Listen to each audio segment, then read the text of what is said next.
प्रियजनों, बाइबल हमें बताती है कि ईश्वर की दया हमें प्रायश्चित की ओर लेकर जाना चाहती है। इंसान की मुक्ति के लिए प्रायश्चित और स्वीकृति, ये दो बातें अनिवार्य हैं।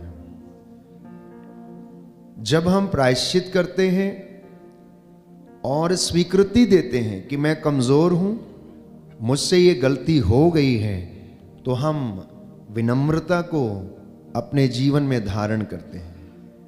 और स्वर्ग राज्य में प्रवेश पाने के लिए विनम्रता के अलावा दूसरा कोई उपाय नहीं है। मत्ती के सुसमाचार में हम पढ़ते हैं, धन्य है वे लोग जो विनम्र हैं, वो प्रतिज्ञात देश प्राप्त करेंगे, वो ईश्वर के दर्शन करेंगे। धन्य है वे लोग जो मन के निर्मल हैं, हृदय के निर्मल हैं, वे लोग ईश्वर को देखेंगे। धन्य है वे लोग जो मेल मिलाप कराते हैं। प्यारे भाइयों और बहनों, वो लोग परमेश्वर की हजूरी में रहेंगे। एक और विशेष बात जिसके विषय में बाइबल हमसे बार बार कहती है कि पवित्रता के अभाव में कोई ईश्वर के दर्शन नहीं कर सकता। शरीर को आप और मैं शुद्ध कर सकते हैं थोड़ा साबुन लगाकर, या फिर थोड़ा रगड़कर, या फिर जो कुछ भी आप मटेरियल चीजें इस्तेमाल करके उसको साफ कर सकते हैं। लेकिन मन को शुद्ध करने के लिए, आत्मा को शुद्ध करने के लिए, अपने मन के विकारों को और हृदय को शुद्ध करने के लिए एक ही बात अनिवार्य है, और वो है स्वीकृति, विनम्रता, पवित्रता, प्रायश्चित और प्रभु की हजूरी में बैठकर उसका मनन करना, ध्यान करना। क्योंकि बाइबल प्रकाशना ग्रंथ में हमें याद दिलाती है कि कोई भी अपवित्र वस्तु स्वर्ग राज्य में प्रवेश नहीं कर पाएगी। Hallelujah, hallelujah, hallelujah, hallelujah. हे प्रभु यीशु, हे प्रभु यीशु, आज मुझे सच्चे हृदय से प्रायश्चित करने का वरदान दीजिए। Hallelujah, hallelujah, hallelujah, hallelujah. तो क्यों कलीसिया बार बार आप लोगों को प्रायश्चित करने के लिए आमंत्रित करती है? इसके विषय में एक वचन पढ़ेंगे, लूकस का सुसमाचार अध्याय 24 पद संख्या 45। लूकस का सुसमाचार अध्याय 24 पद संख्या 45 और उससे आगे। कई लोग सोचते हैं कि क्यों कलीसिया बार बार ये कहती है प्रायश्चित करो, प्रायश्चित करो। प्यारे भाइयों और बहनों, सुसमाचार इसके विषय में बताता है, लिखा है, तब उन्होंने उनके मन का अंधकार दूर करते हुए उन्हें धर्म ग्रंथ का मर्म समझाया और उनसे कहा, ऐसा ही लिखा है कि मसीह दुख भोगेंगे, तीसरे दिन मृतकों में से जी उठेंगे और उनके नाम पर यरूशलेम से लेकर सभी राष्ट्रों को पाप क्षमा के लिए पश्चाताप का उपदेश दिया जाएगा। इसलिए कलीसिया बार बार विश्वासियों को प्रायश्चित का उपदेश सुनाती है, क्योंकि यीशु मसीह ने अपने चेलों के मन का अंधकार दूर किया। वो लोग शंका में थे, वो लोग डाउटफुल परिस्थिति में थे कि यीशु को अभी क्या होने वाला है। यीशु अपने विषय में ये कैसी बातें करते हैं कि मैं जा रहा हूं, थोड़े दिन के बाद तुम मुझे देखोगे, थोड़े दिन के बाद नहीं देखोगे। इस तरीके की बातें उनके मन में थीं और बहुत सारा अविश्वास उनके जीवन में, प्यारे भाइयों और बहनों, था। इसलिए बाइबल हमें बताती है कि यीशु ने अपने चेलों के मन का जो अंधकार था, जो डाउट था, उसको दूर किया और उनसे कहा कि ईसा मसीह दुख भोगेंगे, तीसरे दिन जी उठेंगे और उनके नाम पर यरूशलेम से लेकर सभी राष्ट्रों को पाप क्षमा के लिए पश्चाताप का संदेश और उपदेश दिया जाएगा। इसलिए आज आप लोगों को यही संदेश सुनाया जा रहा है। यशायाह नबी का ग्रंथ अध्याय 30 पद संख्या 15 की प्रायश्चित और स्वीकृति में तेरा कल्याण है। मैंने आपसे कहा कि हम अपने शरीर को साफ कर सकते हैं अनेक भौतिक चीजों को इस्तेमाल करके। पानी का इस्तेमाल करके, साबुन का इस्तेमाल करके, लेकिन आत्मा को यदि शुद्ध करना है, हृदय को यदि शुद्ध करना है, विचारों को यदि शुद्ध करना है, तो प्यारे भाइयों और बहनों, हमें इन वचनों को सुनना होगा, प्रभु की हुजूरी में बैठना होगा, प्रभु की हुजूरी में आकर प्रायश्चित करना होगा। क्या कभी हमने सोचा है कि हम मन का, हमारे जो अंधकार है उसे कैसे दूर करें? हम अपने मन के अंधकार को कैसे दूर करें? हम अपने मन को कैसे तैयार करें? बहुत सारे लोग इस वक्त सोच रहे होंगे कि मुझे घर में बहुत सारे काम हैं, मेरा पश्चाताप हो गया, चलो उठ के चलता हूं, मैंने तो कर लिया पाप स्वीकार। प्यारे भाइयों और बहनों, मैं आपको बता देना चाहता हूं कि जब आप वचन सुनते हैं तो ठीक आग में तपाए गए सोने के समान आप सिर्फ गर्म होते हैं, सिर्फ गर्म होते हैं। लेकिन जब तक उस गर्म लोहे के ऊपर ठोकर ना पड़े, वो नुकीला नहीं होता है, वो नुकीला नहीं होता है।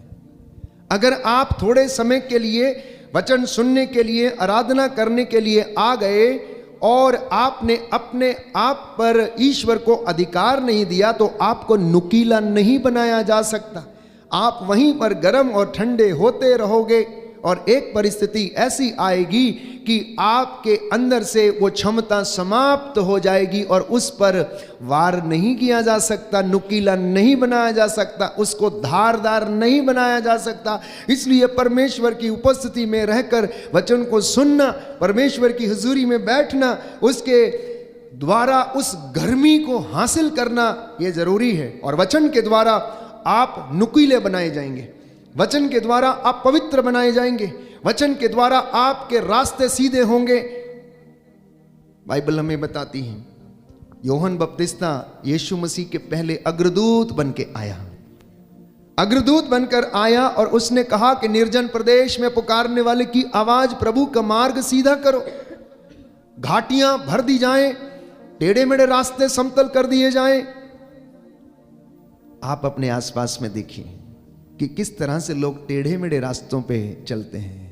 एक कहावत है, घी अगर सीधी उंगली से ना निकले तो टेढ़ी कर लेना, घी अगर सीधी उंगली से ना निकले तो टेढ़ी करके निकालना। आज दुनिया यही काम करती है। इसलिए बाइबल कहती है, कोई भी व्यक्ति कचहरी में अपना मुकदमा न्याय के साथ नहीं लड़ता, अन्याय के साथ लड़ता है। झूठ को सच साबित करता है और सच को झूठ साबित करता है। अपने आप से पूछिए कि आपके कोर्ट कचहरियों के मुकदमों में कितने लोगों ने झूठ को सच और सच को झूठ बनाने का काम किया है। इंसान के रास्ते टेढ़े मेढ़े हैं, वो रास्ता अख्तियार करना चाहता है। इंसान की फितरत यह है कि उसे शॉर्टकट से होकर जाने की आदत है, वो लंबा रास्ता लेना नहीं चाहता, क्योंकि लंबे रास्ते में त्याग है। लंबे रास्ते में प्यारे भाइयों और बहनों बहुत सारे दुख और कष्ट हैं।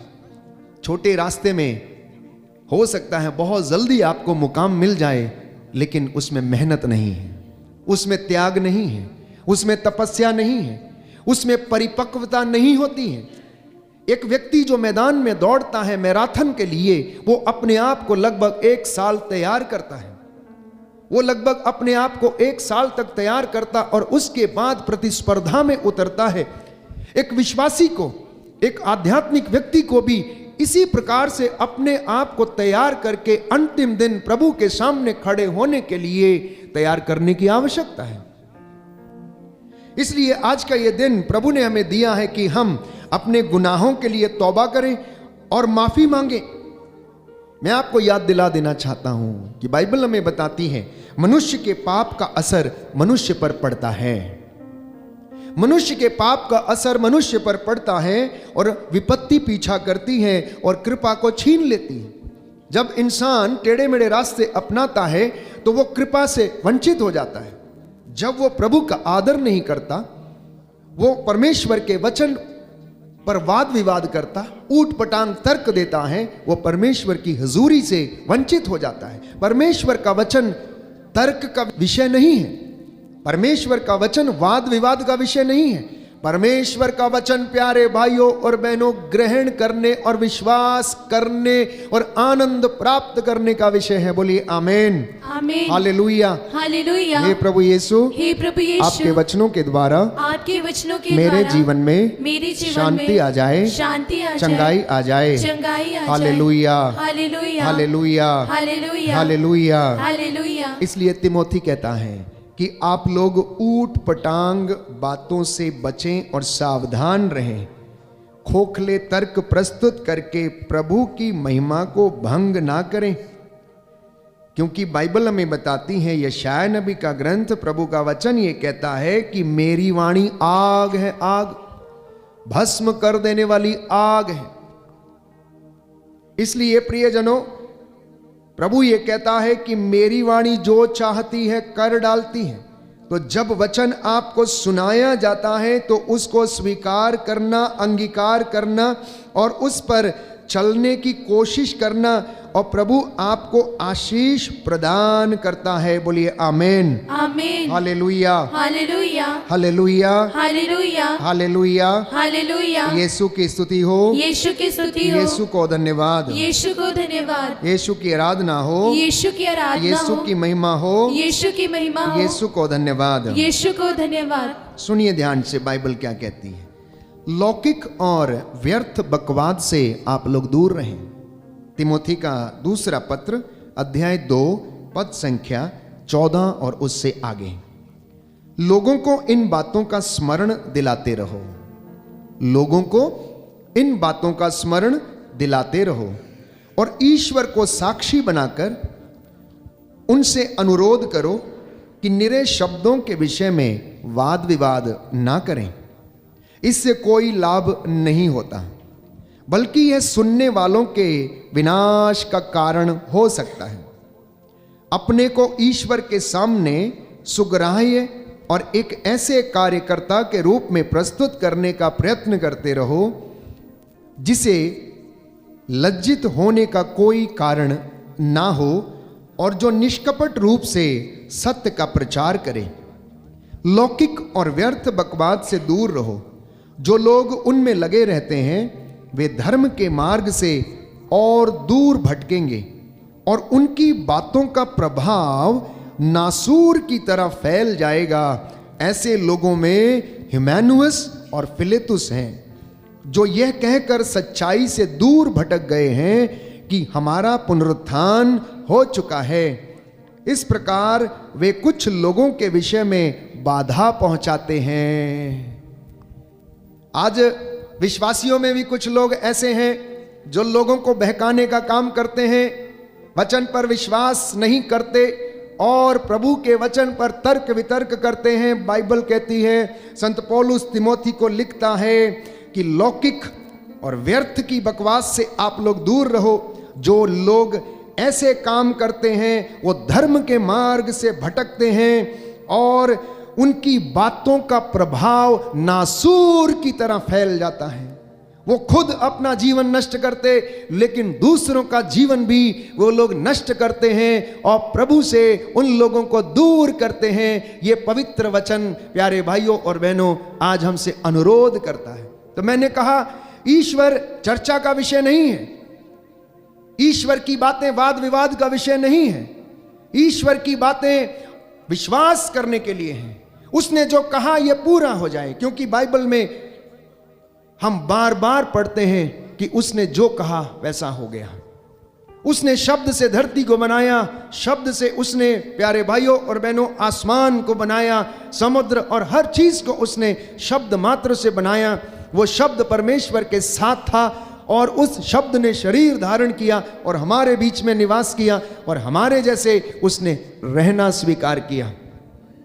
फरीजी और शास्त्री यही किया करते थे, सिद्धांतों की चर्चा, यीशु से आके सवाल जवाब।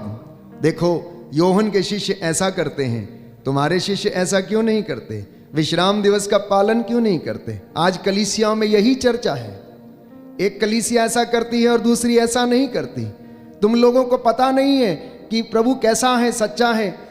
अरे भाई, कभी अपने मन का तीरथ करके देखना कि आपका मन कैसा है। तीर्थ आप लोग बहुत करते हैं, कभी वेलंकणी माता जाते हैं, कभी सरदना की कृपाओं की माता के पास जाते हैं।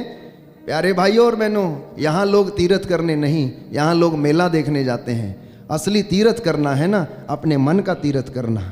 यहाँ से लेकर यहाँ तक की यात्रा करना कभी, और ये शॉर्टेस्ट दूरी है,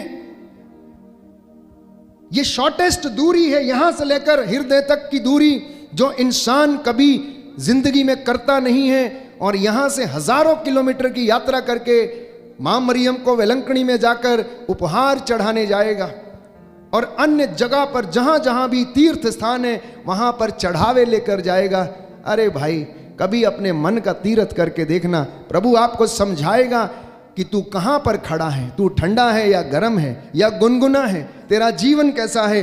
कभी अपनी यात्रा इस बाइबल के साथ करके देखना, ये आपको बताएगी कि आप कहां पर खड़े हैं, आपके जीवन में ईश्वर की आशीष कितनी है, ये आपको बताएगी। क्योंकि ये हमारे आध्यात्मिक जीवन का आईना है, ये हमारे चरित्र का आईना है। जब इसे हम पढ़ते हैं, जब इसे हम सुनते हैं, प्यारे भाइयों और बहनों, ये हमें आशीषें दिलाता है, हमें बड़ा बनाता है। इसलिए आज हमें इन तमाम बातों से तौबा करने की आवश्यकता है, उन बातों को ग्रहण करने की आवश्यकता है जो हमारे लिए आध्यात्मिक उन्नति प्रदान करती हैं, आध्यात्मिक शांति हमारे जीवन में आती है।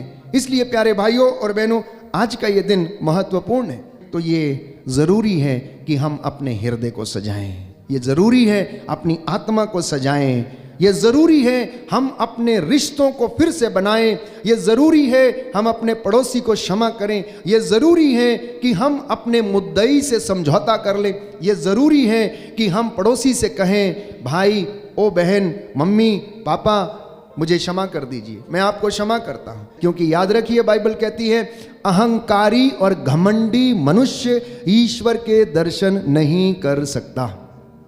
वो जितने मर्जी चढ़ावे चढ़ा ले, जितनी मर्जी रोजरियां कर ले, जितने मर्जी यत्न कर ले, अहंकारी और घमंडी मनुष्य ईश्वर के राज्य में प्रवेश नहीं कर सकता। क्योंकि वो दरिद्रों को ऊंचा उठाता है, विनम्र हृदयों को वो अपने राज्य में प्रवेश करने देता है। प्यारे भाइयों और बहनों, इसलिए ये वक्त अपने जीवन पर मनन चिंतन करने का है। इंसान अशांत है, आप में से बहुत सारे लोग अशांत होंगे, मैं देख रहा हूं, आपके चेहरों में मुझे दिखा रहे हैं कि जैसे जैसे आप वचन सुन रहे हैं, आपके जीवन की जो किताब है चलचित्र के भांति, मूवी की तरह चल रही है।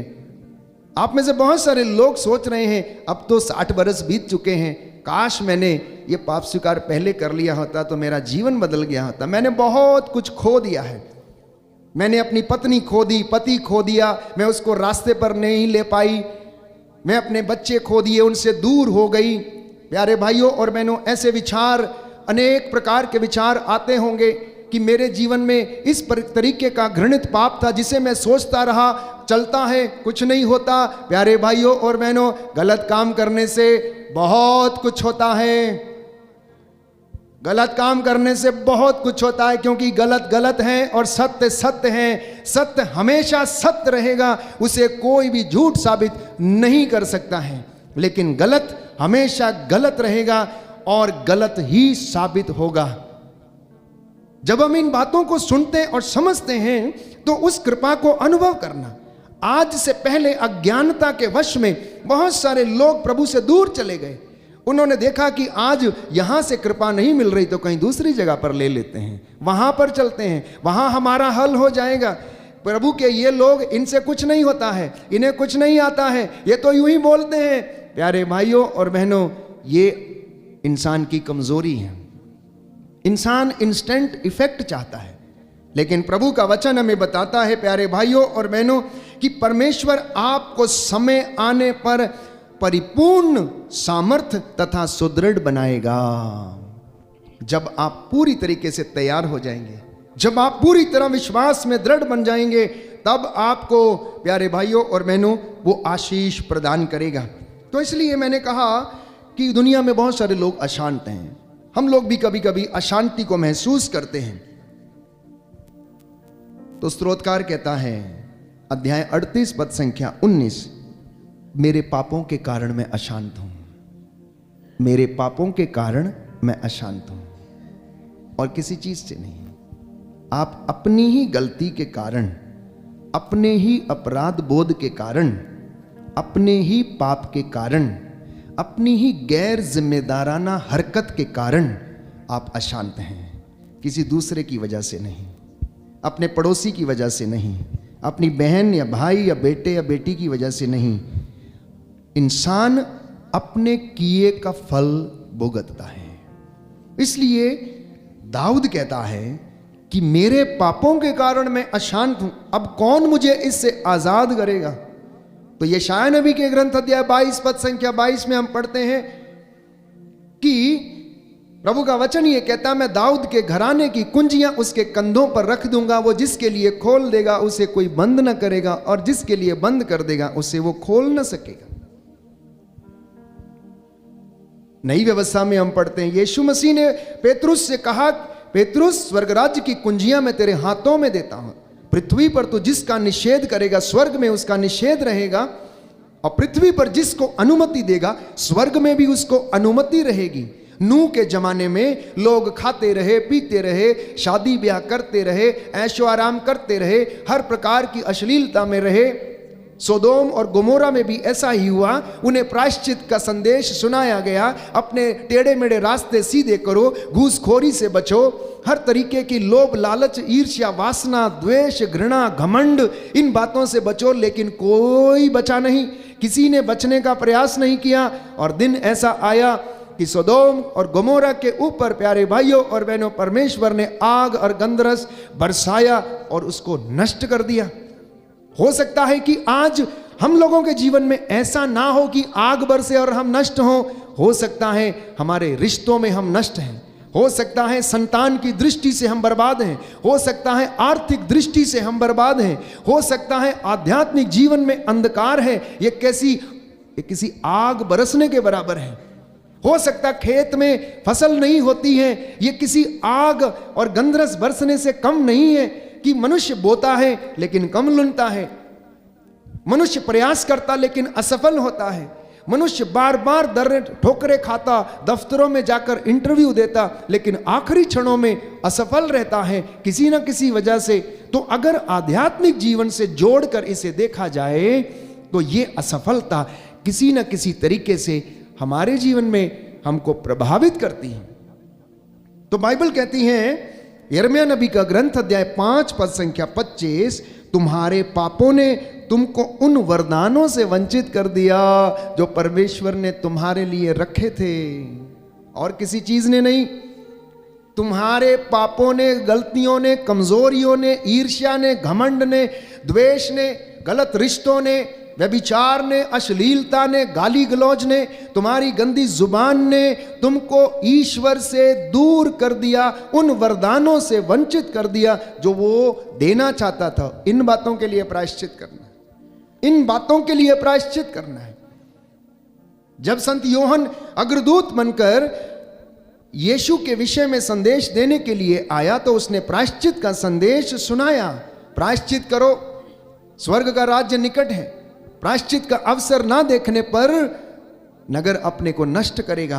Hallelujah, hallelujah. यीशु की स्तुति हो, यीशु की स्तुति यीशु हो, को धन्यवाद, यीशु को धन्यवाद, यीशु की आराधना हो, यीशु की आराधना यीशु हो, की महिमा हो, यीशु की महिमा यीशु हो, को धन्यवाद, यीशु को धन्यवाद। Hallelujah, hallelujah. हे प्रभु यीशु, हे प्रभु यीशु, मेरे मन को, मेरे मन मेरे को, हृदय को, मेरे हृदय मेरी को, आत्मा को मेरी आत्मा शुद्ध को कीजिए, शुद्ध कीजिए, पवित्र कीजिए। पवित्र कीजिए। Hallelujah, hallelujah, hallelujah, hallelujah, hallelujah. Hallelujah. तो प्रायश्चित क्या है, पश्चाताप क्या है, ये आज हमें समझने की आवश्यकता है। मैंने कई मर्तबा आपको समझाने का प्रयास किया कि प्रायश्चित एक निर्णय है। क्या है? प्रायश्चित एक निर्णय है। आज आप एक निर्णय लेंगे। क्या निर्णय लेंगे? मैं पिता से कहूंगा कि मैंने तेरे और स्वर्ग के विरुद्ध पाप किया है, मुझे अपने नौकरों में से एक रख लो। यह निर्णय है। जकेउस ने कहा, आज मैं अपने घर से हर प्रकार की गंदगी को दूर करूंगा, अन्याय से कमाई संपत्ति मैं आधा भाग बेचकर गरीबों में बांट दूंगा और जिनको मैंने लूटा है उनको 4 गुना वापस करूंगा। ये उसका निर्णय था। हम लोग पाप स्वीकार संस्कार को ग्रहण करते हैं, हम लोग वहां पर जाते हैं और कुछ बोल के हम चले आते हैं और पुरोहित एब्सोल्यूशन देता है, और उसके बाद क्या होता है, वहां से निकलते ही वो निर्णय जो लिया था वो फिर से टूट जाता है। परमेश्वर जानता है कि हम कमजोर हैं, परमेश्वर जानता है कि हम मिट्टी के बने हुए हैं, परमेश्वर जानता है प्यारे भाइयों और बहनों कि हमारे जीवन में कमजोरियां हैं। वो निरंतर तैयार रहता है हमें अच्छा करने के लिए, हमें पवित्र करने के लिए, हमें शुद्ध करने के लिए, लेकिन हमें अपने निर्णय में दृढ़ बने रहना है। जक्कैऊस के विषय में पढ़ते हैं, सुंदर निर्णय लिया उसने, लेकिन निर्णय कब लिया जानते हैं? जब होश में आया। बहुत सारे लोग बेहोशी की हालत में निर्णय लेते हैं, इसलिए वो निर्णय टूट जाते हैं। जब तक वो होश में नहीं था वो निर्णय नहीं ले पाया, लेकिन जैसे ही प्यारे भाइयों और बहनों वो होश में आया, उसने निर्णय लिया। उसने कहा मैं उठूंगा, उसने कहा मैं जाऊंगा, उसने कहा मैं पिता से प्रार्थना करूंगा, उसने कहा मैं क्षमा की याचना करूंगा। पिताजी मैं थक चुका हूं, क्योंकि आपके यहां सैकड़ों लोग भरपेट भोजन करते हैं, लेकिन मैं भूख से मर रहा हूं, मैं तड़प रहा हूं, मैं जानवरों की फलियां खाने पर मजबूर हूं। अब मैं ये सहन नहीं कर सकता, अब मुझे आप अपनी शरण में रखिए और मुझे भी अपने नौकरों में से एक रख लीजिए। उसका यह निर्णय प्यारे भाइयों और बहनों, उसे हाथ में अंगूठी, पैरों में जूता, शरीर पे वस्त्र, मन में आनंद, शरीर में आनंद, मित्रों के साथ फिर से उसका मिलना, ये आशीषें उसके जीवन में आती हैं। तो प्रायश्चित हमें ईश्वर की कृपा की ओर ले जाता है। अगर पाप आपको ईश्वर से दूर करता है तो ईश्वर की आशीष पवित्र संस्कार के रूप में आपके जीवन में आती है। पाप यदि कृपा छीनता है तो प्रायश्चित आपको कृपा दिलाता है। मम्मी पापा बड़ी आसानी से कह देते हैं मेरे बच्चे मेरी बात नहीं सुनते, मेरा बच्चा नशा करता है, मेरा बच्चा गलत रिश्तों में है। उसके लिए प्रायश्चित करना, उसके लिए प्रायश्चित करना प्यारे भाइयों और बहनों, उसे समर्पित करना। क्योंकि किसान जब बीज बोता है तो अपने खेत को वो अच्छी तरह तैयार करता है, उसे बहुत सारे फर्टिलाइजर्स और मैन्योर देता है। जब इंसान अपने बच्चे को जन्म देने वाला होता है तो उसे भी उसी तरह से उस खेत को तैयार करने की आवश्यकता है। और जो लोग इन खेतों को तैयार नहीं करते हैं उनकी फसलें ज्यादा अच्छी नहीं होती हैं, इसलिए वो कम लुनते हैं, इसलिए वो लोग कम लुनते हैं। तो हमें अपने आध्यात्मिक जीवन को अच्छा करना होगा, हमें अपने आध्यात्मिक जीवन को और ज्यादा मजबूत और दृढ़ करना होगा। इसलिए इन बातों से आजाद होने के लिए आज प्रायश्चित की आवश्यकता है। Hallelujah, hallelujah. यीशु की स्तुति हो, यीशु की स्तुति यीशु हो, को धन्यवाद, यीशु को धन्यवाद, यीशु की आराधना हो, यीशु की आराधना हो, यीशु की महिमा हो, यीशु की महिमा हो, यीशु को धन्यवाद, यीशु को धन्यवाद। Hallelujah, hallelujah, hallelujah, hallelujah. तो मैं क्यों इस बात को कहता हूं? क्योंकि स्तोत्रकार लिखता है अध्याय 51 पद संख्या 7 में कि मैं अपनी माता के गर्भ से पापी हूं और जन्म से अपराधी हूं। मैं अपनी मां के गर्भ से पापी हूं, जन्म से अपराधी हूं।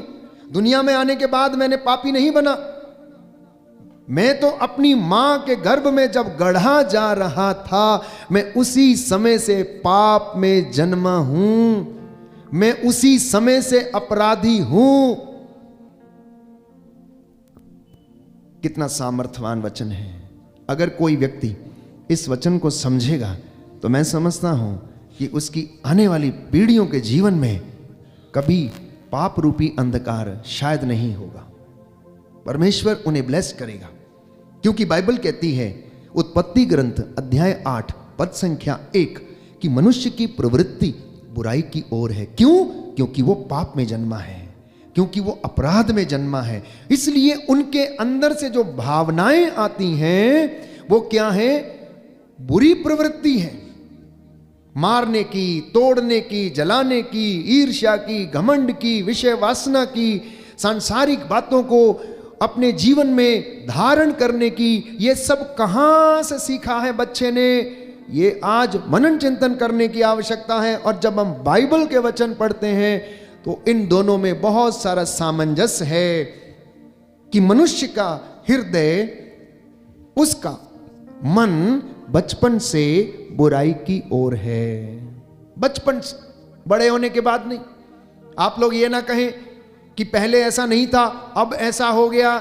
नहीं प्यारे भाइयों और बहनों, पहले से ही ऐसा था, लेकिन अब उसे अच्छा परिवेश ना मिलने के कारण अब क्या हो गया? जंगली बीज का जो अंकुर है वो फूट निकला है, इसलिए वो बड़ा होने लग गया है। उत्पत्ति ग्रंथ अध्याय 6, मनुष्य के मन में बुरे विचार उत्पन्न होते हैं। निर्गमन ग्रंथ अध्याय 32 पद संख्या 22, मनुष्य का मन, मनुष्य का झुकाव पाप की ओर है। मनुष्य का झुकाव पाप की ओर है। बताइए एक दूसरे को, बताइए कलीसियाओं को कि इन वचनों को सुने, समझें और इसके द्वारा परमेश्वर की ओर आ जाएं, क्योंकि बिना तपस्या के प्रभु नहीं मिल सकता, बिना आत्मत्याग के आशीष नहीं मिल सकती, बिना प्रायश्चित के छुटकारा नहीं है, आराधना के बिना छुटकारा नहीं है। आराधना में हम परमेश्वर की महिमा को प्रकट होते हुए देखते हैं। तो इसलिए परमेश्वर ये कहता है, एजेकियल नबी का ग्रंथ अध्याय 18 पद संख्या 23, क्या मैं दुष्ट की मृत्यु से प्रसन्न हूं? परमेश्वर कहता है, क्या मैं दुष्ट की मृत्यु से प्रसन्न हूं? पद संख्या 32 में कहता है, मैं किसी भी मनुष्य की मृत्यु से प्रसन्न नहीं होता। मैं किसी भी मनुष्य की मृत्यु से प्रसन्न नहीं होता हूं। परमेश्वर नहीं चाहता कि कोई पाप की अवस्था में मर जाए। परमेश्वर नहीं चाहता कि शैतान उसको बहकाए और उसकी आत्मा का सर्वनाश करे। परमेश्वर नहीं चाहता कि किसी पापी का सर्वनाश हो जाए।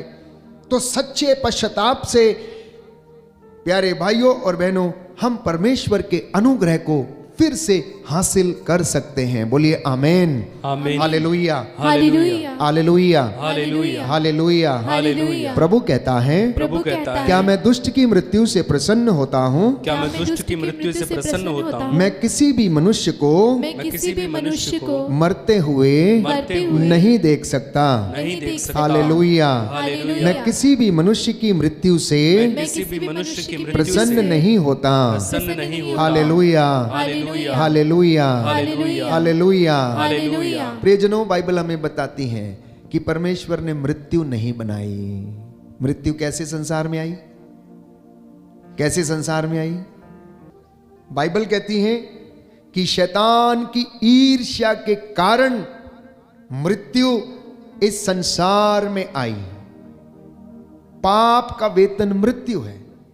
शैतान ने परमेश्वर से ईर्ष्या का युद्ध छेड़ दिया और पाप किया, और उसे पाप का वेतन क्या है? बाइबल कहती है मृत्यु है। किस प्रकार की मृत्यु? दो तरीके की मृत्यु है, एक शारीरिक मृत्यु और एक आत्मिक मृत्यु। शरीर जो इस दुनिया में आया है, ये जो मिट्टी से बना हुआ, इसे मिट्टी में मिलना है, लेकिन आत्मा जो परमेश्वर की ओर से आई है, यह परमेश्वर के पास इसे लौटना है। तो जब हमारी आत्मा मर जाती है, जब हमारा आंतरिक मन मर जाता है, यह हमारी दूसरी मृत्यु। कोई व्यक्ति अपना ज़मीर खो दे, कोई व्यक्ति अपना ईमान खो दे, कोई व्यक्ति अपने विचारों से भटक जाए, कोई व्यक्ति को किसी बात का कोई फर्क न पड़े, मारने काटने का या गंदा बोलने का। ऐसे बहुत सारे लोग हैं जो विध्वंस करते हैं, उजाड़ते हैं, नष्ट करते, किसी बात का फर्क नहीं पड़ता। ये प्यारे भाइयों और बहनों मरे हुओं के समान है, जिनमें कोई जीवन नहीं है। इसलिए परमेश्वर ऐसे लोगों की मृत्यु से प्रसन्न नहीं होता। वो चाहता है कि ये लोग प्रायश्चित करके परमेश्वर के पास लौट कर चले आए। Hallelujah, hallelujah, hallelujah. हालेलुया। तो आज आप एक निर्णय लेना है। क्या सोचा है आपने? एक निर्णय लेने का विचार किया है या नहीं किया है? निर्णय लेने का विचार किया है या नहीं किया है? हो सकता है कि पुरोहित ने पाप स्वीकार संस्कार में आपको कुछ करने का काम दिया हो। 3 बार हे पिता हमारे, 3 बार प्रणाम मरिया, 1 बार प्रायश्चित की विनती, 1 बार यादगार विनती, घुटना टेक कर बोलो और प्रभु को धन्यवाद दो। जितना बड़ा पाप उतना बड़ा दंड। जितना बड़ा पाप वास्तव में उतना बड़ा दंड इंसान को भुगतने की आवश्यकता है। इसलिए कभी कभी इंसान आत्मा मारू पापों में, मॉर्टल सिंस में घिर जाते हैं, तो उसका प्रायश्चित जो है उतना ही ज्यादा होना चाहिए। किसी की निशंस हत्या एक छोटे से दंड को भुगतने से नहीं होती। कोर्ट कचहरी में जब एक अपराधी को प्रस्तुत किया जाता है और उसे बोला जाता है कि तुमने झूठ बोला है, तुमने हत्या की है, तुमने ये किया, तुम्हें 10 साल की कैद होगी और 5 लाख रुपए जुर्माना होगा। हम परमेश्वर के पास आते हैं, परमेश्वर हमें क्षमा करता है, हमारे अंतर मन को शुद्ध करता है, लेकिन इसके साथ साथ हमारा कर्तव्य है कि हम अपने अपने दंड को भुगते हैं। वो हमारा प्रायश्चित है। हमारा असली प्रायश्चित वो है। यदि हम उस प्रायश्चित को अपनाने को तैयार नहीं हैं, तो मात्र हम प्रभु से कृपा को लेते हैं, लेकिन हम प्रायश्चित असली तौर पर दैनिक जीवन के कार्यों में नहीं कर पाते हैं। उदाहरण के लिए गरीबों की सेवा, बीमारों की देखभाल, अनाथों की देखभाल, उनके लिए चीजें मुहैया कराना, किसी गरीब को जो रोटी से वंचित हैं या पानी से वंचित हैं, एक ठंडा पानी का गिलास जो है उसे पिलाना, उन्हें ढूंढना। और बाइबल कहती है कि तुम अपनी रोटी भूखों के साथ बांटो। विश्राम के दिवस को पवित्र रखो। विश्राम दिवस पर तुम लोग काम पर मत जाओ। उस दिन प्रभु की आराधना करो। उस दिन प्रभु के वचन को मनन चिंतन करो। लेकिन तुम लोग ऐसा नहीं करते हो। तुम लोग उस दिन करारे मुक्के मारते हो, एक दूसरे से झगड़ा करते हो। तुम मेरे विश्राम दिवस का आदर नहीं करते हो। तुम उस दिन क्या है, पिकनिक पर जाते हो या अपने कामों को करते हो। 6 दिन तुम्हारे लिए है, उसमें काम करो, 7वां दिन प्रभु को समर्पित करो और प्रभु आपको आशीष प्रदान करेगा। इन बातों को जब हम सुनते हैं, अपने जीवन में धारण करते हैं, तो हम रोजमर्रा की जिंदगी में प्रायश्चित के रास्ते पर चलने लगते हैं, प्यारे भाइयों और बहनों। इसलिए आज का जो निर्णय आपका होगा, ये आपको ईश्वर की ओर से कृपाएं दिलाएगा। ईश्वर की ओर से हर चीज जो आती है वो आपको प्रदान करेगा। क्या त्याग है? वो तो हमारी जरूरत है, जिसे हम रोज करते हैं, जिसे परमेश्वर ने उत्पत्ति ग्रंथ में कहा कि आज से तू अपनी मेहनत की कमाई खाएगा। आज से तू जमीन को खोदेगा और वो तेरे लिए ऊंट कटारे उत्पन्न करेगी। तू मेहनत करेगा तब तुझे रोटी मिलेगी, नहीं तो तुझे रोटी नहीं मिलेगी। इसलिए संत पौलुस कहता है, जो मेहनत नहीं करता उसे रोटी ना दी जाए, उसे भोजन ना दिया जाए। तो ये तो हमारे कर्तव्य है कि हमें करना है, लेकिन इससे अलग आध्यात्मिक जीवन में दृढ़ता प्राप्त करने के लिए हमें त्याग की आवश्यकता। यीशु ने कहा, जो मेरे पीछे आना चाहता है आत्म त्याग करे, क्रूस उठाकर मेरे पीछे हो ले। और आज यीशु कहता है, तुम लोग मेरा जन्म दिवस मनाते हो, तुम मुझे भेंट चढ़ाते हो, अरे तुम तो अपने पेट भरते हो, तुम तो अपना घर सजाते हो, तुम मेरा घर थोड़ी सजाते हो।